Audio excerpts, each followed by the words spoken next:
So the UK project is a collaboration between the University of Reading and Leith and 16 farmers who went through an 8-month co-design process to choose an intervention to test, which was cover crops. Cover crops are plants that farmers can grow in the field at times of year when they're not growing a crash crop. So in the UK that's typically starting from maybe September time and then often through the winter until spring crops are drilled. We'd heard a lot about cover crops from other farmers sort of 5 or 6 years ago and decided that it was probably something we should be looking at. I was a bit sceptical at the start, to be honest with you, but actually once we'd found a system that worked for us, I'm now confident that they are improving soil health, increasing organic matters and worm numbers, all the things that we know are beneficial to soil health in general.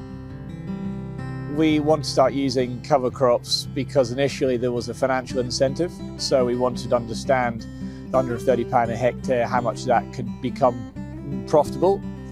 We wanted to use cover crops because our neighbours had left their farm nice and weedy and we sprayed their crops for them.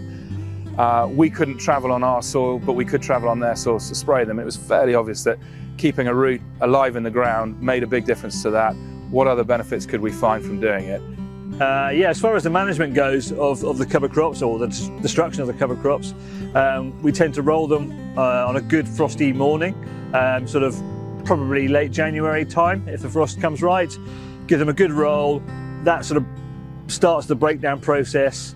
Once that's done, we then sort of go in with some glyphosate pre-drilling and sort of finish off any green material that's left and then go straight in with the drill. We direct drill our cover crops into the stubble, and then we tickle them with a carrier behind, almost like a straw rake, to try and get a flush of any other weeds to come through with the cover crops as well. Then they're left all winter. We don't graze them yet, but we are going down the route of getting some cattle. But I suspect it might be my neighbour's sheep that grazes them if we go that route. Otherwise, we destroy them with Roundup a fortnight prior to drilling. So we're really using cover crops to try and put some goodness back in the soil, and then we got a neighbour with sheep who comes in and grazes them.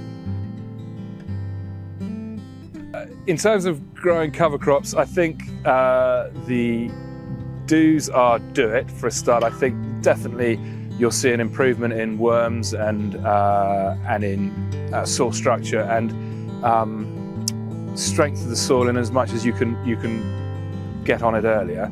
The don'ts, I don't know yet. I'm still working them out. Probably the do's and the don'ts is trying to find a way of having patience, which is very hard when we're up against it in a big area to farm. So in terms of trying to get the cover crop in and treating it like a mainstream crop, originally we were putting them in just a one-pass system and then letting it go. And then now we're probably trying to drill them and roll them and trying to get a good crop. But it's trying to not rush in the spring to get the crop drilled if we're direct drilling it, trying to let the soil dry out a bit. And so yeah, there's a bit of a patience thing to be learning there.